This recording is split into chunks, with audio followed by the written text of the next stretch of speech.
All right, I'm going to go ahead and get started. Welcome. Thank you so much for coming to a lesson plan journey. And my name is Kim Mewes. I teach at the Oaks Classical Christian Academy in Spokane, Washington, which is quite a ways from here. And so thank you to the School of the Ozarks for the warm welcome that they extended and have given.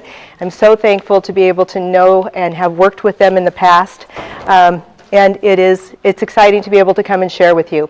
As I was praying for you and for myself for this conference, I'm just praying that you will first and foremost be filled with the knowledge that God has called you, and you are exactly where you're supposed to be.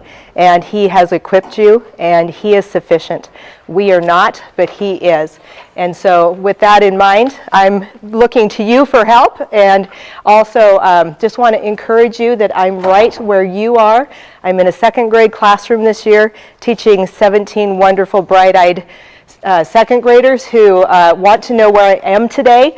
They said, Miss Mewes, can you take a picture so we can see what you're doing and who's there? So you may need a little photo op here so I can share with my kids what I'm doing today and where I'm at, and so they can experience that with me. So if you would join me in opening in prayer, we'll get started.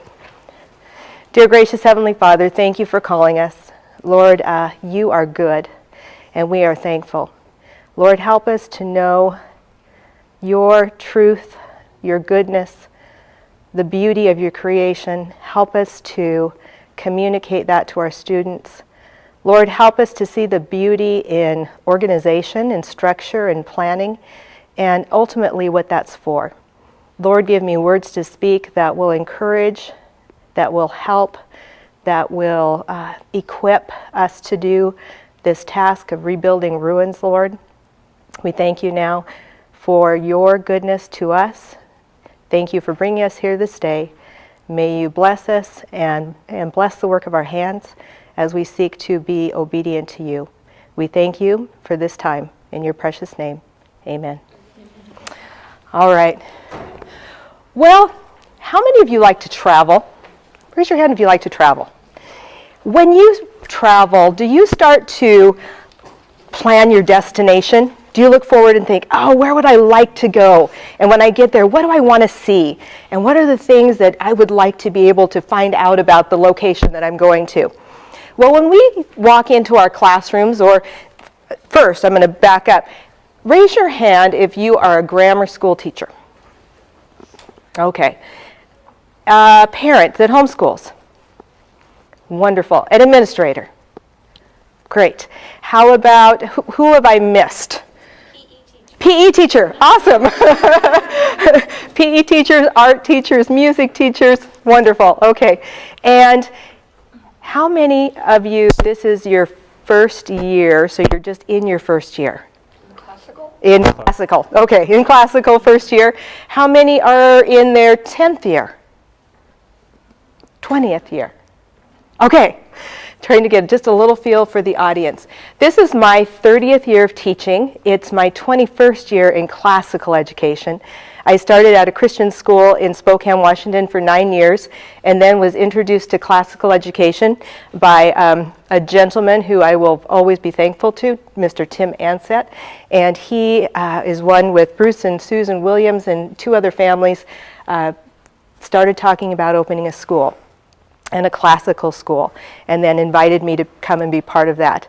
And it has changed me, and it has changed the way that I see Scripture. It has changed the way that I see students. It's changed the way that I think. And so I just praise God for the opportunity to be part of the Classical Christian School. I don't know if I want to use the term movement, but I guess it is. And I'm thankful for that. So welcome. And today, I want to take you on a journey. So I know in this audience there's going to be a group of people that are going to resonate with some of the terms, and they're going to say, oh, I use that. And, oh, that's so important to my planning. And others are going to say, don't know what you're talking about. And so I want to try to make sure that I'm hitting all of the bases for all of you. So raise your hand if you have a clarification question. We have 2 sessions. So the first session, and then right after the break, we'll continue and conclude. Take notes, because I really do want you to have time to ask questions. And so clarification questions, please ask, because someone else is probably saying, what did she mean by that? And then application questions will you hold, and we'll have time for specific application questions. Does that sound good? All right. So we are going to start on our journey. Oh, yes, I control the slideshow. Here we go. And we're going to see if it works. Oh, wrong button. All right. Where are we going? When we plan this trip, when we want to go on a trip, and I'm going to use the analogy of going on a trip for this lesson plan journey that we're going on, our destination really is the classroom. I decided to use this picture of my classroom because it shows it warts and all. Kids live here. And as you can see, they have just dumped all their stuff prior to going to what we call memory period at the end of a day on Friday. And so they're upstairs doing memory chants and jingles and recitations. And I looked back at the classroom and thought, oh Lord, I love being here. This is my home away from home. And so this is what I want us to keep in mind as we think about this lesson plan journey.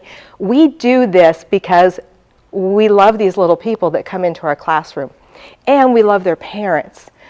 Foundational principle, we are partnering with parents. The children that walk into our classrooms are not our own. God gave them to their parents, and that is so important to remember. And it's the parents who are responsible for the education of their children. God gave them to their parents. And then he called us, vocat, he calls us to come alongside and help them. Because the transformation of hearts is a job that is better served by a community of believers, church, and then the school, and government, if it's a rightly formed government. But we want to come alongside parents, and so we are partnering with parents, and we are also partnering with churches, because that is the role of the church. And so we want to be an adjunct to that. So here we go. We're going to take our trip, and the very first thing we're going to do is look at, my niece helped me put together the slideshow. I don't do these things. Usually I have a whiteboard, and I am a pencil paper kind of gal. So for years and years I did all of my lesson plans paper, and even convinced my headmaster when they went to computer. I said, I really want to do it with a pencil in my hand. I think better with a pencil in my hand. Though God has called me to embrace technology also, rightly understood. We're going to start with a scope and sequence. Will you raise your hand if you use a scope and sequence? Another word might be a curriculum map. Is that a more common term? Curriculum map. Scope and sequence curriculum map. In your packet, and if you didn't pick up papers, they are up front. Please feel free to come and grab them. And I gave you a copy of our second grade curriculum map. Now, for the last 7 years, I have acted as head of grammar school at the Oaks, and this year I went back into the classroom, and so this has been immersion back into the life of a teacher. And one of the things that our school has decided to re-implement is requiring our teachers to have a scope and sequence turned in at the beginning of the year. Now, a scope and sequence, let's define our terms. Scope just simply means the extent of the area or subject matter that something deals with or to which it is relevant. And then sequence, a particular order. So I'm going to be speaking of scope and sequence as it applies to the classroom and for 1 year. So the period of time is 1 year. If I go back here, so the scope is a year, the sequence is the order of the subjects that are going to be taught. So what I want you to see on this, now I have some teachers, I did a little bit of this talk for them, and they said, oh, Kim, I never start with scope and sequence. Okay. And others said, I always start with scope and sequence. So I'm giving you this. We're flying high, and we're going to come down. So we're going to start with the broadest document, and then we're going to work down to the most detailed document. There is no right or wrong way to go about utilizing these. And if you don't have one, don't panic. We didn't at the beginning. So I just want you to have a greater understanding of what you can use and what the benefits are to these documents as you plan for your classroom. A saying that resonates with me is, if you fail to plan, you plan to fail. And I would change it a little. If you fail to plan, the chances are pretty high that it is not going to be as profitable or as enjoyable as it could be if you had planned. So this first document, scope and sequence, really covers the entire year. So in front of you, I gave you the second grade scope and sequence that we used this year. It's the one that you can hardly read. Probably with the lighting in here is very difficult, so use the glasses and you'll be able to see it later. But the idea is it's very, very, very, it's high level. You're not putting in lots of details. In fact, I just on a Facebook page that's a Classical Christian Teacher Facebook page, they were talking about a curriculum map, and it was one page. And they had 4 columns, and they had first quarter, second quarter, third quarter, fourth quarter. Math was the first column, and they just said lessons 1 through 32. That is great. It's your itinerary. It's subject to change. The plane might be delayed. The PE teacher might need your kids an extra hour of that week, or maybe the music practice is going to happen and you're doing a concert and so you lose 2 or 3 sessions of teaching. It's okay. This is a living document. It's subject to change, but it gives you an idea of where you should be at points throughout the year.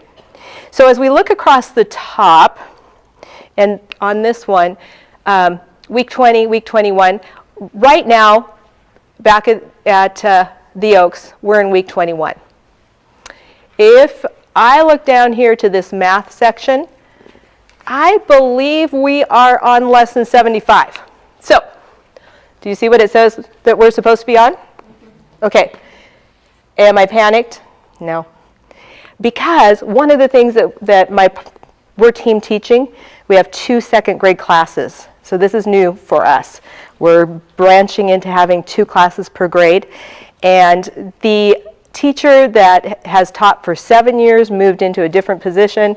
I moved from head of grammar school into second grade. And so we're kind of trying to figure out, how is this going to work?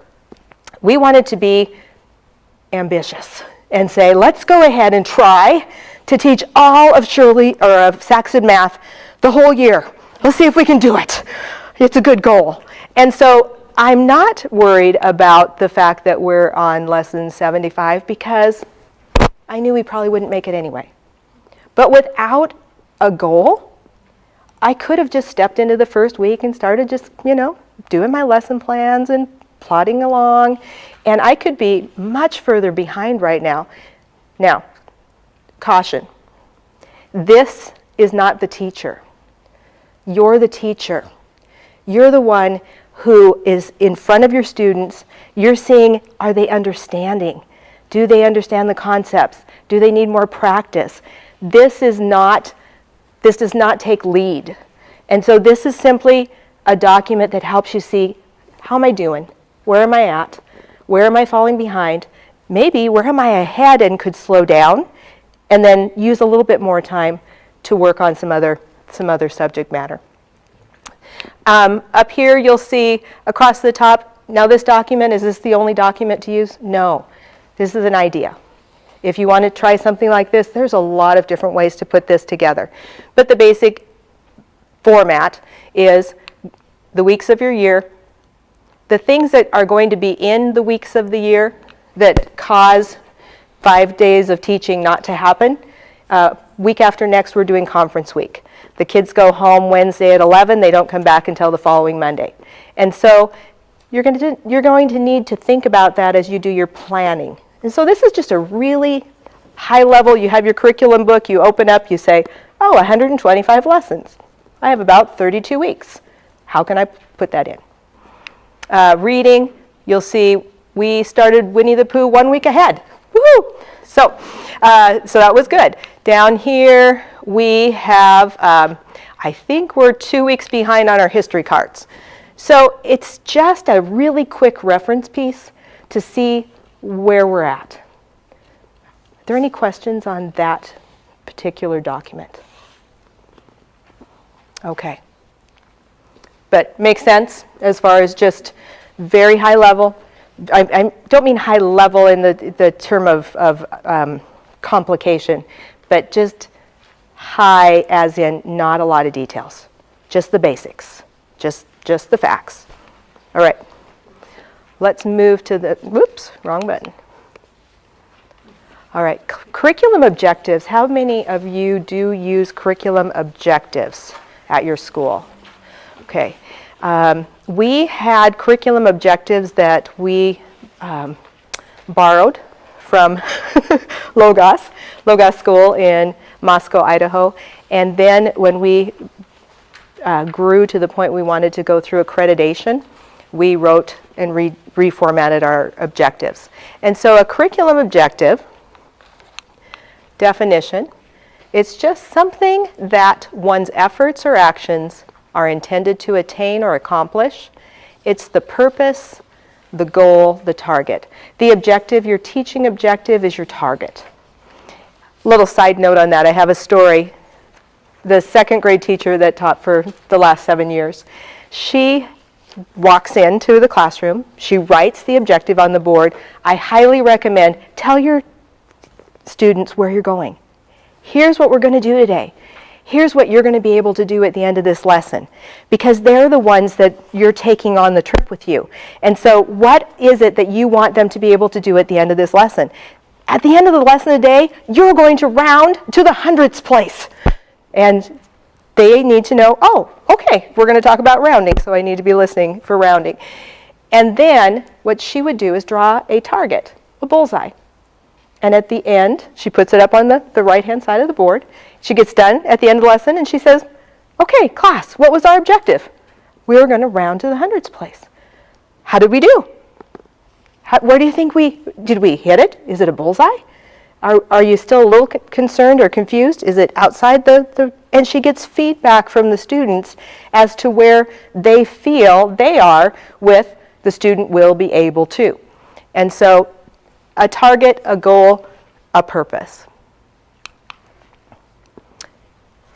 On the slideshow, I gave you just a snapshot of what you have in full. There's a document that you have that's objectives, and they're the second grade objectives for math. We do use Saxon math, and again, it's not, the talk is not to spend too much time with the curriculum, but to just, whatever you use, how will you set up your objectives?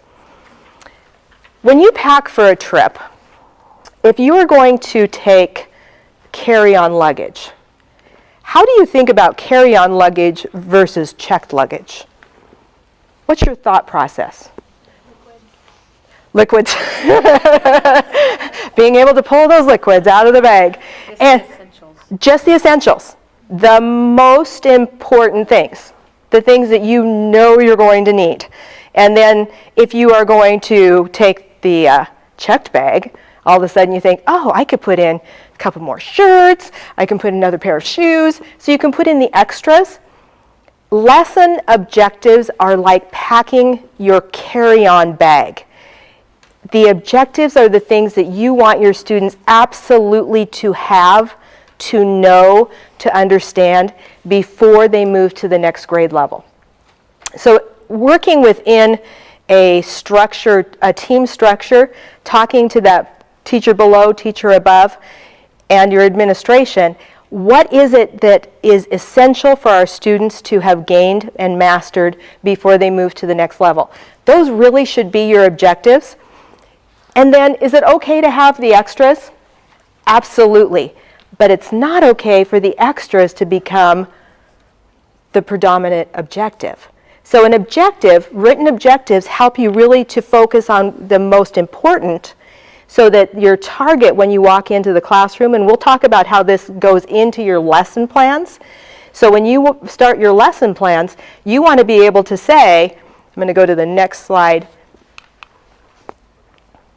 If I'm teaching time, and I want my students to be able to, and the verbiage is always, the students will be able to. So it's just something you automatically think as you read the objectives. So by the end of the year, there I am, the students will be able to tell and show time to the hour. So if my lesson for that day is on telling time to the hour, and I also have, maybe math facts practice, or I'm also working with them drawing line segments for their name, what am I going to make sure that my focus is on for that lesson? It's going to be telling time. And I'm going to make sure that that becomes the heart of the lesson and the cemented piece of the lesson before I go outside and pull in other things. So it gives you a target. It gives you a point that you know when you walk in, this is what I want my students to know by the time we are done with this lesson. So it just gives you a great framework. It gives you direction and helps to really solidify your lesson. If you look at the document in front of you, you'll see the whole list. There's about, 32, that's probably even too many for a year, but math is a little bit difficult to keep it tight. There's a lot that you're teaching. And so, again, that's dependent on your curriculum. It's also dependent on the goals that you have for your students as they pass from one class to the next. So, objectives.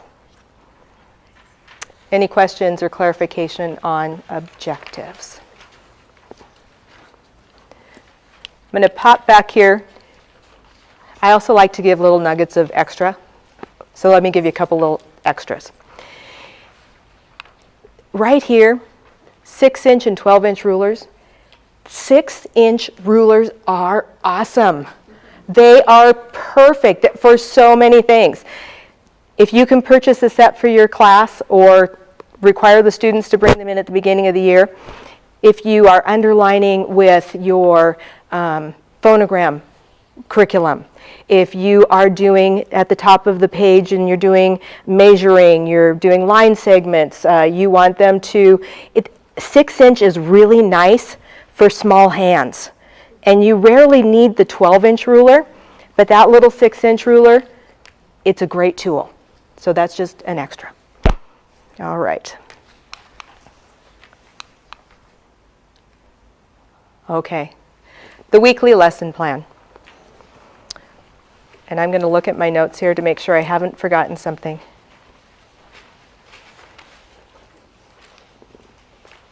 All right. As you look at the picture, you can see that now on our journey from a very high level with our scope and sequence, just the basic lesson numbers per week. Then we have our objectives. Now we know what our target is. Now we're getting down closer. This is Seattle. I tried to find Spokane, Washington. There aren't a lot of really nice shots of flying into Spokane, Washington, though it is a beautiful city. So you're going to get a little bit further on the coast there, and so that's flying into Seattle and Puget Sound. But you're starting to see some details now. You see buildings, and a lesson plan is where you start to really see more of the specifics. So we're going to zoom in to our lesson plan. Lesson plan. A lesson plan is the teacher's guide for presenting a particular lesson. It includes the objective, what the student will be able to do, how the objective will be reached, the method, procedure, and a way of determining how well the objective was met, an assessment. So those three pieces are key. What are you going to teach? How will you teach it? And then how will you test that they learned it or that they have it? So you need, what am I doing? How am I doing it? And then how do I assess it? And we're going to walk through this a little bit more slowly. Poor John Milton Gregory, the Y disappeared. I don't know how that happened, but his name is John Milton Gregory. We're flying yesterday, and I'm going through this with Scott Welch, is a colleague of mine that's speaking at the conference, and he goes, "Oh, John Milton Gregor." Thank you, Scott. Okay, it's really nothing I can do about it now. So, on the next slide and on your handout, you have his complete name. How many have read this book? Oh, get the book, get the book, get the book. I have read it now probably 10 times. Probably 10 times. The very first time I read it, our school ended up with the abridged edition because we didn't know there was an unabridged edition. The unabridged edition is filled with scriptural truth. The abridged edition is not. So, I put this up here because I believe this is the newest version. You want this one. You want unabridged. And right down here, The 7 Disciplines of the Highly Effective Teacher by Doug Wilson. Excellent. And that is a foreword to the book that is worth the same, it's worth its weight also. So go ahead and get that book, read it, digest it. It is key. It's a foundational principle of teaching classically. All right, so let's go into a little bit of that. 7 laws. 7 laws or 7 principles that are just givens. They are foundational to how a student learns and how a teacher should teach. You have this in front of you, and we will just work through them. Very first one seems so obvious as to not need stating, but it needs stating. The teacher must be the one who knows the lesson or truth or art to be taught. You're the teacher, you need to know what it is you're teaching. Take time to learn your curriculum. Now, does it happen in the first year? Will you know everything you need to know in the first year? How about the second year? How about the third? Starting to feel pretty good about the third year. 4th, 5th, 6th, okay, yeah, this is starting to make sense. Then you change grade levels, and you think, okay, I'm back to being the learner. And that's great, because that's what we should be anyway. We're all lifelong learners. So, learn. Find out what there is to know. And at this time, technology, one of the very wonderful things about technology is the ease of which you can gather materials very quickly and find out information. You have to verify if the information is accurate or not. But for the most part, it is a great way to be able to gather information about the lessons you're going to teach very quickly. So the teacher must know. So your thorough understanding, and the more deeply you understand your subjects, the more that you can integrate them. And we'll talk a little bit about that when we get to the actual lesson plan. Number 2, a learner is one who attends with interest to the lesson. In this room right now, there are some who, and this is just in any classroom, you're going to have some that are listening and they're going, okay, and they're leaning forward and they're with you, and you can see it in their body posture. You can see it in their eyes. You learn to read your students. Are they tracking with you? Are they understanding what you're saying? And some, it's not hitting the same place. They may be tired that day. They're not understanding, or they're confused. And so there's 2 kinds of attention. One is called compelled. And in a classroom setting, you can compel their attention, right? You can say, okay, sit up straight, listening positions, I need your eyes on me, listen with your eyes, and you can have them do that. But the other kind of attention is attracted. I want to show you a picture.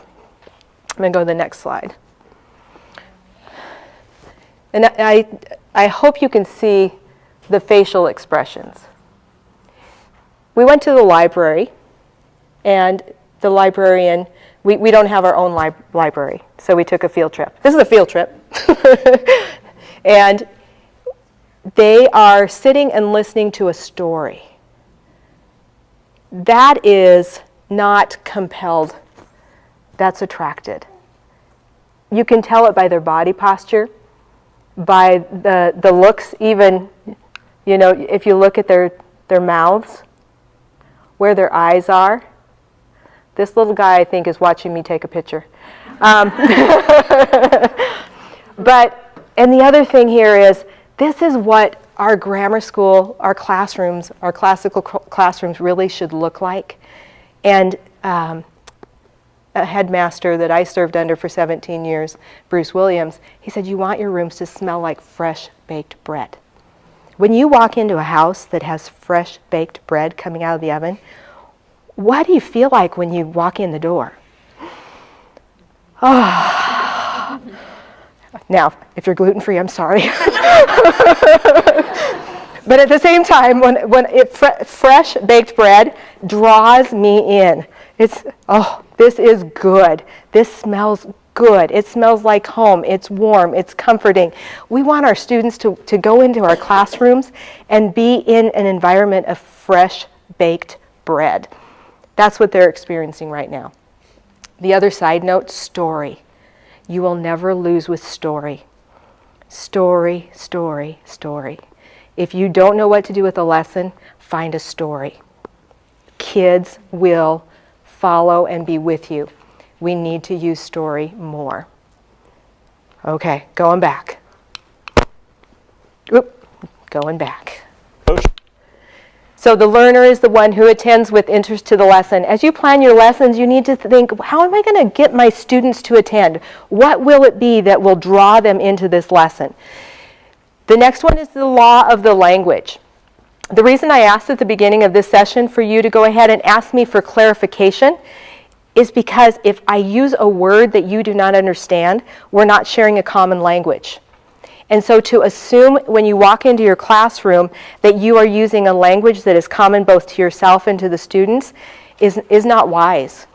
So make sure they know they can ask you to clarify and be intentional with the choice of words that you use. So that the language, because the language is the common medium between you and the student, you are trying to give to them information that they need to rethink for themselves so that they can own it. I talk to my students about borrowed information and owned information.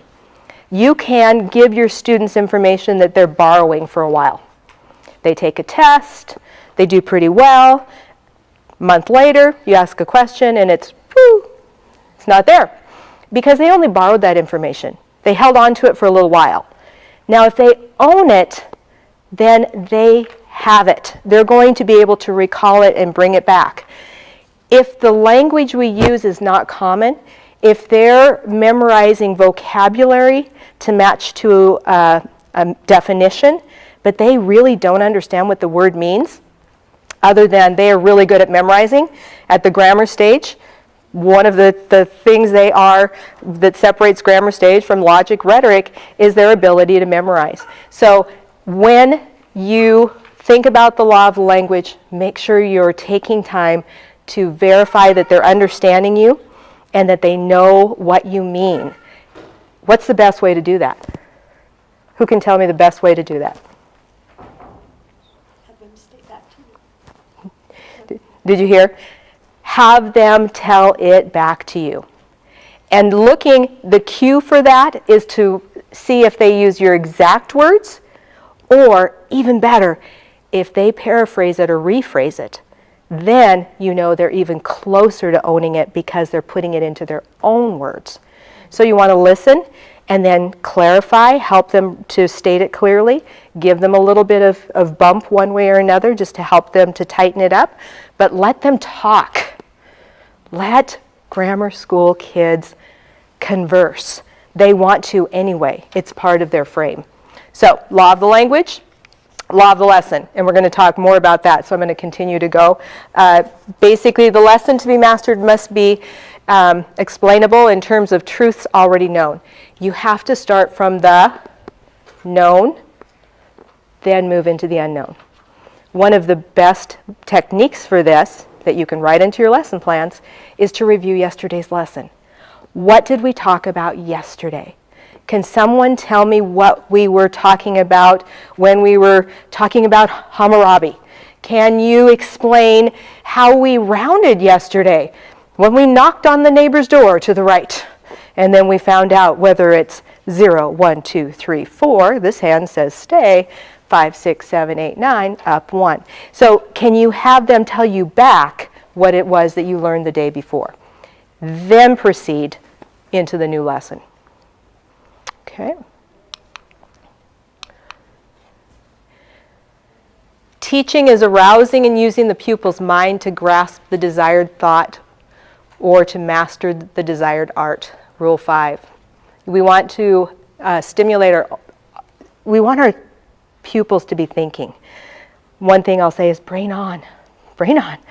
Not just passive, but active. I want you thinking and asking questions. Are you processing what we're talking about, or are you just letting it kind of float through one ear out the other? So active participation. And that's our job, to plan that into the lesson. Learning is thinking into one's own understanding. Again, the restating, rephrasing. A new idea or truth to be working into habit or a new art or skill. And then law 7, really important. I want to spend some time on this at the end when we talk about the tools of the grammar stage. How many of you have listened to Matt Whitling speak about the tools of the grammar stage? Okay, and if you haven't, I'll try to give you a summary of that and also point you to ACCS websites that do have conference talks available that are great to just get on there and listen to them. But Matt Whitling, Logos Schools, Moscow, Idaho, excellent talks on the tools of the grammar stage. And again, we'll get to those at the end. Review, review, review. All right. Any questions so far? All right. A lesson plan. Okay. This is one form of a lesson plan. How many of you are required to turn in a lesson plan each week? Okay. How many of you write a lesson plan each week, even though you're not required to have one? Yes. Okay. Good, good. How many of you might think about writing one after this talk? Okay. That's one of my objectives, right? Is to convince you that this is a good thing. This form is not the only form. Far from it. We've gone through several forms. You have to find what works for you. There are pieces, though, that after several years, I think we're getting close to at least what works for us. If you'll notice here, there's the 7 laws. So at our school, we do spend a lot of time talking about the 7 laws. As an administrator, when I did classroom observations, when I would walk in to observe a lesson, I was thinking 7 laws. Does the teacher know what she's teaching, he or she? Are they using common language? Are they arousing the interests of their students? Are they allowing them to restate or rephrase? So I was thinking all the way through my observation, are the 7 laws being utilized for this lesson? Foundational. So at the side of our lesson plan format, this is what the teachers in K through 6 all use, this form. And one nice thing about it, it is electronic. So you can pass it on from year to year. If you have a new teacher come on board, we can give them the complete documents for an entire year of lesson plans. Okay, there's good and there's bad. There's benefits and there's drawbacks. One drawback is if you don't do it personally, you don't own it. Again, you can borrow it, and just like the students, it will be there for you to look at, but it won't be internalized. I am going to go back to writing mine out by hand. I just process that way.